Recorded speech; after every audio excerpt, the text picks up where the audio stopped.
Hey, I am Christina Kraft, and today I'm going to share with you my recipe for cashew cheese. Now, I can't eat dairy personally, my body does not like it, so I really miss cream cheese and ricotta, and this recipe gives me back that tangy, amazing, delicious texture and spreadability that I've been missing in my diet. And it's really good for you. Cashews are full of magnesium and copper and iron, which are things that I need in my body, and you probably do too. So with this recipe, I have been soaking cashews overnight. I've got 3 cups in this bowl, and I don't know if you can see them, but they are nice and soaked, and they have expanded in size and gotten kind of squishy, just a bit. You can soak them for as little as 2 hours, but I recommend at least 8 hours. It makes grinding them up easier, especially if you don't have a high-speed blender. So I'm going to soak these, or I soak these, I'm going to go rinse them off and put some fresh water in this blender with them and blend them up.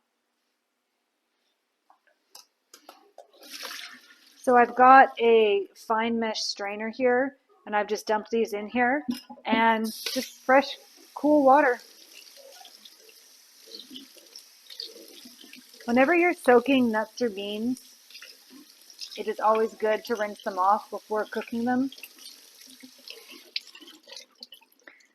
With beans, it decreases the gassy side effects, and with this, it rinses off anything that comes out of the nuts that is not good for you. All right, so we've got these nice and rinsed, and you can see they're white and plump and happy. And we're going to put these in this blender. I don't know if they're all going to fit. Let's find out.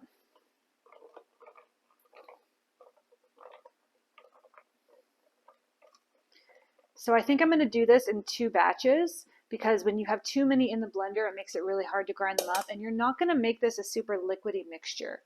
So in this measuring cup, I have got 3/4 of a cup of water. I'll probably use all of that for the 3 cups. I might use a little bit less. So we're going to start with less. And get our top on and start grinding these up.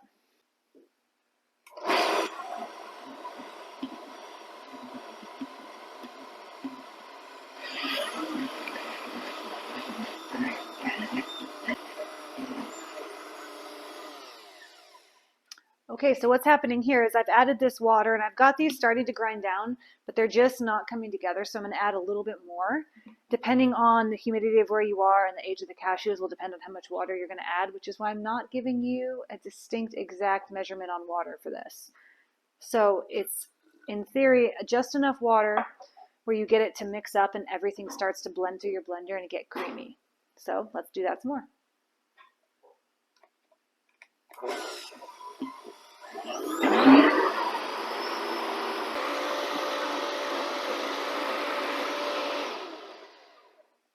Okay, I think we are good with that. So this is really hard to do if you don't have a high-speed blender. A food processor or like a Ninja isn't going to cut it up enough to, or grind this fine enough to get all of the grittiness out of it. But if you have a high-speed blender, it is enough. So I've let this go long enough that this is a little bit warm, and you can see texture on this. It's pretty darn creamy, and it's good. It just tastes like cashews. So I'm going to dump this into this bowl and rinse this off my fingers. To do that, you're probably going to need a spatula to get it out because it's pretty thick. So, trying not to make a mess. I know better. I should just make a mess because I'm going to anyway. Okay, so you can see this is nice and creamy. It's not super liquidy, but it's not super thin either. Or thick either. There we go. So I need to get most of this out, and then we're going to do the second batch also, and I won't make you watch that. We'll pick up after that. All right, so we have blended up all 3 cups of our cashews in 2 different batches with a bit of water to give them a nice consistency. My husband and I were trying to decide what the consistency of this was. I think it's like really runny, creamy peanut butter, and he said it's thinner than that. So we put a video of what it actually looks like when you're stirring it. It doesn't matter too much as long as it's not like pure liquid. What I'm going to add to this now is something called Probiome. It is a probiotic blend from Integrative Therapeutics, and it has lactobacilli and bifidobacteria, and I like this one. Probiotics are a little bit of a controversial subject because when you take them in your stomach in just this supplement pill form, a lot of them die off in your stomach acid before they get to your gut and have the good effect that they can have on increasing your microbiome biodiversity or replenishing it if you've had some antibiotics in your life. So when you add these to this cashew cheese, which we're going to do, we're going to open this up and add them in, that probiotic is going to ferment and eat on this cashew cheese. And what happens then is also the probiotic bacteria is encapsulated with fat and protein and fiber, making it a prebiotic-probiotic combo. And when you have a prebiotic-probiotic combo, it actually works its way through your stomach, all that stomach acid down into your gut, and has a better effect on your GI tract. So you could just take these supplements or any probiotic supplement that you choose. Or you could do this and get more of it into your gut and have more positive effect. So what we're going to do now is super easy. We're going to literally, these are capsules, so you can twist them and they open, and you just dump the powder in. For this amount, I like to use 2, and you can see what these look like. It's not plastic. Whenever I did this first time, I'm like, oh, plastic, I'm eating it. It's not, but still odd looking. So we're going to get 2 of these in here. And you're just going to stir it up really well. And once you have done that, I like to kind of scrape down the sides a little bit and get it all off the edges. Try to get it all off the edges. And right now, if I were to smell this, which is how you're going to tell when it's ready, it just smells like cashews, like kind of sweet, super nutty. Over the next several hours, at least 8, this is going to start to smell more like sour cream or cream cheese. It's going to get that sour funk to it. And you can taste it during this process. And once it gets to the point of taste that you like, the tartness and the tanginess of it, that is when you go on to the next step. And we'll pick this up at that point. But in the meantime, I'm going to cover this with a cloth and put it in a room temperature place in the house to sit and ferment. So I've got a non-fuzzy cloth. I'm going to cover this. If your mixture is super duper wet, this is where you can adjust that. You can leave it in a warmer place. If you're in a really humid climate, leave it in a warmer place, because I live in a dry climate, so this is going to evaporate through this cloth pretty aggressively. But if you live in a humid climate, keep it warmer so that more evaporates. If your mixture was super dry, you don't have to worry about it that as much. But the wetter your mixture is when you start this process, the more evaporation is going to help you get that thick, creamy, closer to ricotta texture. All right, we'll pick this up in a few hours when this feels like it's tangy enough for my taste, which is pretty tangy, at least 8 hours. See you then.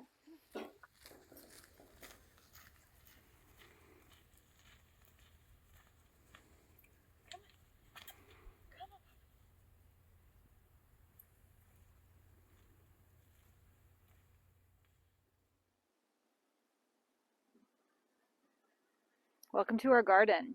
This is our garlic patch. We are in the process of making cashew cheese right now, and some of that cashew cheese we make is going to be with roasted garlic that we grew ourselves. So this garlic is not yet ready to harvest. It will be ready in a few months. Right before the heat of the summer, we'll harvest it in Tucson, Arizona. And this garlic is actually grown from garlic that I've had going for 3 years. You buy garlic once and plant it, and then you can replant it every year for as long as you possibly can. It's really amazing. It's super easy to grow, probably one of the easiest things that we grow around here. And I'm excited to go inside and show you how we're going to roast up this garlic and put it into our cheese. Let's go do that. We are back in the kitchen after playing in the garden for a little bit. And this is the garlic that I grew last year and have been storing and using up slowly but surely throughout the year until that other garlic is ready. So garlic is amazing for you. It is anti-inflammatory. It's antibiotic. Studies show that it can lower cholesterol and blood pressure, and it even guards against multiple types of cancer. The active compound in garlic that is available to humans is called allicin. Now, you get more allicin when you chop up garlic and let the air get exposed to it for about 10 minutes before you eat it. As we're roasting it today, we're not going to get quite as much of that effect because we're just going to cut the top off, but it's still there and it's still amazing for you, and it tastes so good.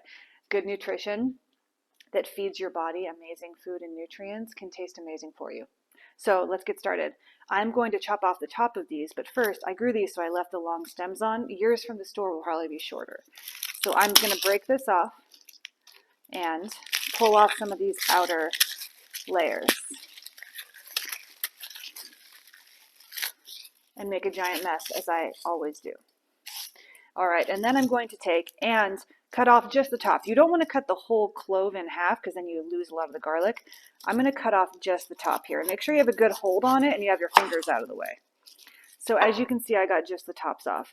Now, sometimes you can cut more if you want to waste more, but I don't like wasting. So I'm going to go around the outsides carefully. And you can use a smaller knife if you want. I just like this big one because it's really sharp. Sharp knives are really helpful. And I'm just going to uncover the heads of all of the little cloves, uncover the tops of all the little cloves in this head of garlic. Now you can see this, and all of the heads are exposed. So next what I'm going to do with this is wrap it up, the bottom, in a piece of aluminum foil so that I can still get to these heads. Okay? The next thing I'm going to do is put some olive oil on it. Olive oil is delicious and amazing for you and helps it brown. So we're going to cover the top of this with just a little bit of olive oil, like so. We're going to put a few cracks of pepper over the top, just a little bit. I love pepper. I put it in everything that's not sweet. And then just a little tiny bit of salt. This will bring out the flavor and help with the browning roasting process, and then your garlic will be pre-salted. I know a lot of people have to be careful about how much salt they eat, so you can omit the salt if you'd like. I like just a little bit of it. I'm lucky that I can eat it in my life because I balance all the other things. So now we've got this olive oil drizzled garlic with salt and pepper on it. We are going to make this up into a little packet, a little garlic bomb. All right, we're going to roast this in the oven, and I'm going to do all 4 of these, but I'm not going to make you watch those. We're going to roast this in the oven for about 45 minutes to an hour at 400 degrees. And your house is going to smell like garlic heaven, so be prepared. So I'm going to get that going and get the rest of these on, and we will pick this up after that. Our garlic has been roasting for 45 minutes at 400 degrees, and it is pretty much done. I'm going to go grab it and show you what it looks like.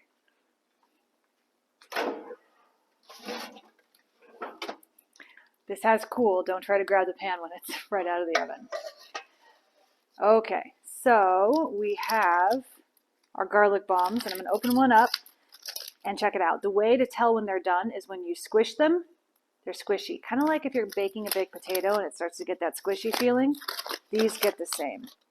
And what we're looking for is the tops to be browned. So they started off white and now they're nice and roasted brown. So I'm going to open all of these up. They look good. And they smell, oh my God, like heaven. My mouth just started watering. That's going to be fun for filming. So we've got our 4 garlic heads. Now, I'm probably going to use 3 of these and keep one of them to add to some more spaghetti or another dish later, or to just spread on bread. So I'm going to set this one aside for now. All right, we have our cashew cheese. It has been fermenting overnight and then some. So this has probably been fermenting for about 12 to 14 hours, and it has gone through a change. So I don't know if you can tell, but it is a lot denser and thicker, and it smells really tangy. Just a little bit like cashews still. And you want to test this and taste it. So at about 8 hours, I stirred this and I tasted it, and it did not taste tangy enough. It still tasted mostly like cashews. So I let it go another 4 hours, 2 hours, 4 hours, and checked it repeatedly until it got to a tanginess level that I thought was delicious, and the cashew flavor had decreased and the tanginess level had increased. Now this is a blank right now. It's literally just cashews and probiotics. So I'm going to reserve half of this and just add salt to it for sweet dishes so that I don't have garlic all of this dip, because this is quite a bit. My husband and I will go through this pretty quickly because we both love it, but this is a lot. So I'm going to reserve half of this into another different shaped container, which is good so you make sure you have the right one. So I'm going to pull out half of this, and you can see how much thicker this is now. And pop it in this container. All right. Now I have plans for this. Let me get a little bit more. And that'll be on one of our upcoming videos where I show you how to make a cheesecake, a non-dairy cheesecake, because it is delicious. Cheesecake is delicious, and I definitely miss it. And this is my secret ingredient for that. So we're going to set that to the side for now.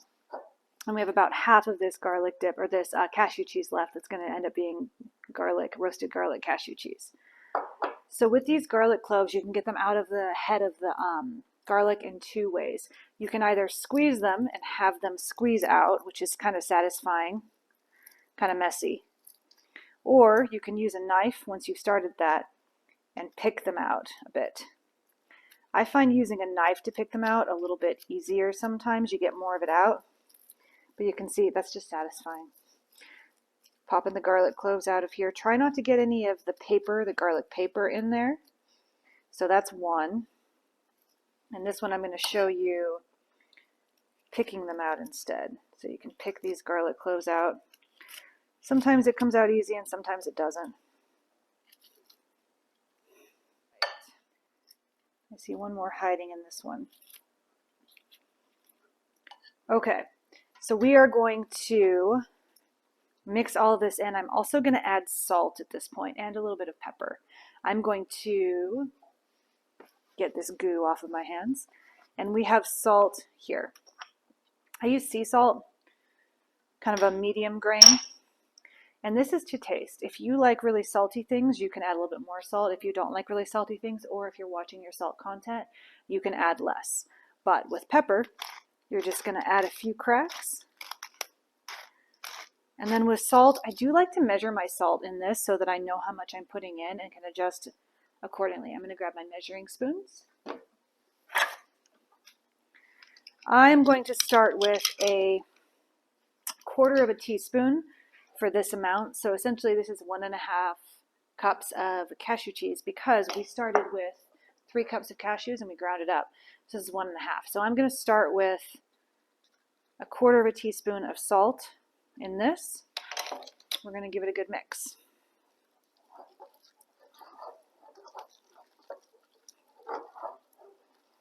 Now with this fermented cashew cheese, the longer it sits in your refrigerator, it will continue to slowly ferment. That probiotic tablet or probiotic tablets you added will continue to make this even more sour and tangy. So it only gets better with time. And when you let it sit with the garlic, it also gets better with time because the garlic moves through it. So we are going to taste this now for saltiness level. And that's actually perfect. So 1/4 teaspoon is good for this amount. I'm going to add a little bit less or the same amount to the sweet version that we're going to keep. And then we'll show you how I like to eat with this in just a few minutes. I'll come back with that. Okay, now that we have this amazing garlic, pepper, cashew cheese ready for us, I'm going to show you how I make one of my absolute favorite breakfasts. So I have got some toast toasting, and on top of that toast, I am going to put tomatoes. These are cute little cherry tomatoes. They are the rainbow variety. I'm just giving them a nice slice in half. This is my cat Lumos. He believes he's being a good boy by not jumping all the way on the counter, but he's obsessed with tomatoes. So I cut up one extra one because my cat and my dog, one on each side, love tomatoes. So they get one too. Next I have chives, just a few chives from the garden. And I give these a nice rough chop.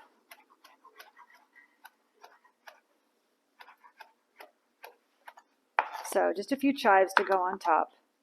And then this is arugula. This is arugula from my garden, so it looks a little bit different than what you get in the store. It's a little bit older. This is really spicy peppery. It's almost like a spicy pepper from my garden. From the store, it's a lot milder and has a mild pepper flavor. This is like eating a chili pepper. It's delicious. So our toast should be ready. Yeah, there we go. All right, this is whole wheat flax sourdough bread that I make. And if you're interested in learning how to make this, go ahead and check out the video that I will link in the description. And this bread is fermented, slow fermented sourdough, and it is full of flax seeds, full of ALA fatty acids, and they are so good for you. So what I'm going to do with this, now that it's cool enough to hold, is give it a nice good smear of cream cheese. I'm going to pop these tomatoes on here.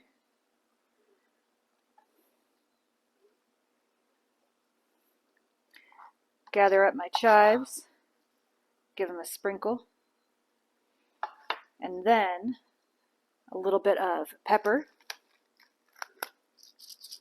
There's already salt and pepper in the cashew cheese, but I really like it. I'm going to put my arugula loosely on top and just kind of press it in. And then I like to give this a little bit of balsamic vinegar. I like acidic food, and pumping this up with just a little bit of balsamic vinegar flavor makes it just perfect. All right. So here, and I might eat one or two of these depending on what I'm doing that day, we have got sourdough bread. In that sourdough bread, there is whole wheat, white wheat, and flax. On the bread, we have cashew and garlic cream cheese with no actual dairy in it. Tomatoes, chives, and arugula. So for those of you that are trying to eat a higher variety of fruits and vegetables, the recommended is 30 different fruits and vegetables every week. This has flax seeds, cashews, tomatoes, chives, garlic, arugula. That's quite a few different fruits and veggies or vegetables for the day. Off to a good start. All right, I'm going to enjoy this, and I will see you guys next time.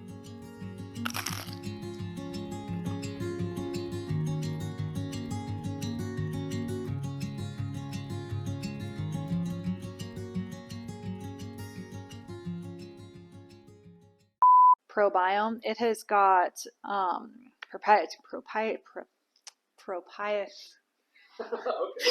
proprietary